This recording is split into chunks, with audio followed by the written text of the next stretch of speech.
Hello guys, আজকে বানাবো ফুলফুলের মতো লুচি। এই রেসিপি দেখে আমি তো নিজের আটকেতে পারি না। তাই চোখ বানাইতে চলে আসি। চলো রেসিপিতে চলুন। এখানে আমি 1 কাপ আটা দিচ্ছি, তোমরা চাইলে ময়দা দিতে পারো। তারপর এখানে হচ্ছে আমি হাফ চা চামচ লবণ, হাফ চা চামচ বেকিং পাউডার দিছি। আর বেকিং পাউডারের পুরোটাই অপশনাল, তোমাদের ইচ্ছা।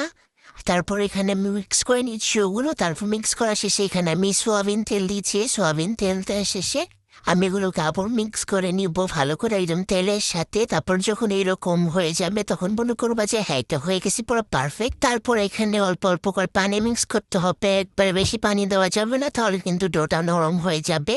তোমরা যেরকম রুটির ডো বানাও ওইরকম করে এটা বানাতে হবে বানিয়ে। তারপরে এখানে আমাদের রুটিন ডোটা পুরো পারফেক্ট হয়ে গেছে। তারপরে এটাকে আমি 2-3 ঘন্টা রেস্টে রাখবো। এটাকে রেস্টে রাখতে দিয়ে ওখানে ছোলার ডালটা রান্না করে ফেলেছি, কারণ একটা ভিডিওর মধ্যে দিতে গেলে ভিডিওটা অনেক বড় হয়ে যাবে। তো তোমরা চাই দেখতে যাবে না, ওটা আলাদা একটা ভিডিও দেবো কালকে। তারপর এটাকে রেস্টেতে বের করে তারপরে ছোট ছোট করে চিকেন নিয়েছি। আমার এখানে 12টা লিচি হয়েছে, তার মানে 12টা লুচি হবে।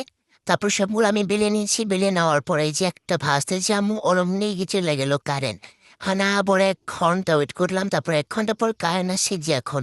আর মাশাআল্লাহ এটা এত সুন্দর হয়েছে দেখতে, কি ফুলছে আমি তো ভাবতেও পারি নাই যে এত পরিমাণে ফুলবো। আর এটা খাইতে অনেক বেশি মজা হয়েছিল। আর ছোলার ডালের ভিডিওটা আমি কালকে দিব। আর এরকম মজাদার রেসিপি ভিডিও দেখার জন্য আমার পেজটা ফলো দিয়ে রাখবে সবাই। আর সে ভিডিও পর্যন্ত